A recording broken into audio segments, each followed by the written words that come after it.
Hello friends, আমি সিমরান। তো আগের দিন তো ডক্টর দেখাতে গিয়ে মামার বাড়ি চলে গেছিলাম। তো গিয়েই প্রথমে আমরা লাঞ্চটা সেরে নিচ্ছি, কারণ অনেকটা বেলা হয়ে গেছিল। আর সেই দিনকেই যাকে এই সিপারটা কিনেছিল আর ওকে দিচ্ছে না বলে ও লুকিয়ে লুকিয়ে জল খেয়ে নিচ্ছে।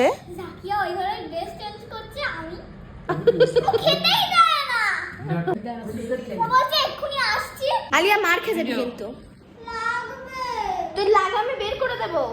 ওটা আমার বলেছি তো, তোকে আমি একবার বলে তুই বুঝিস না। এই আমি সত্যি রাগ হচ্ছে, কাটছে না ওটা, চড় মেরেই দেবো একদম। বলে আসছে আমি নিচ থেকে যে যাবি যাবি না।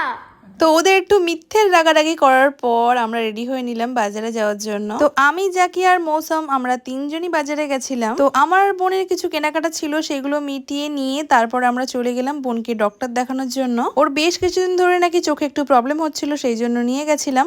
বাট আল্লাহর রহমে সবই ঠিক আছে। আর ওদেরকে বাইরে নিয়ে এসেছি, কিছু না খাওয়ালে কি হয়, সেই জন্য ওদের পছন্দের মোমো খাইয়ে দিলাম। তারপরে তিনজন মিলে গল্প করতে করতে আমরা চলে এলাম বাড়িতে। আর ছোটটার জন্য নিয়ে এসেছিলাম কিছু চকলেট। আমরা যখন ছিলাম তখন তো ভীষণ কান্নাকাটি করছিল, কিন্তু ওকে নিয়ে গেলে তো আমরা আবার সামলাতে পারতাম না। সেই জন্য আসার সময় মনে করে ওর পছন্দের চকলেট নিয়ে গেলাম। আর চকলেট পেয়েই তো ভীষণ হ্যাপি, একদম পড়া বাদ দিয়ে ছুটে পালিয়েছে।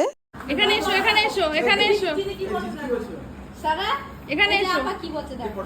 পড়াশোনা করবে না, তা কি করবে বিয়ে করবে হ্যাঁ।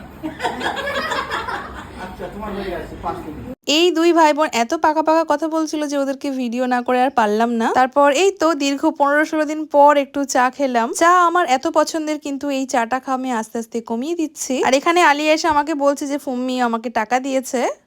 গাইস বাড়ি চলে যাচ্ছি, তারা যাকে বাই। ঝুলে ঝুলে দেখছে ওখান থেকে। গাইস এখানে আমার নানিমা সবকিছু প্যাক করে দিয়েছে আমাদের রাত্রিবেলা খাবার দাবার। এখানে আসলে আমাদের কোনো চিন্তা করতে হয় না, খাই খাই মানে এখানে যা খাওয়ার খেয়ে নিই, কাম প্যাকও করে নিই।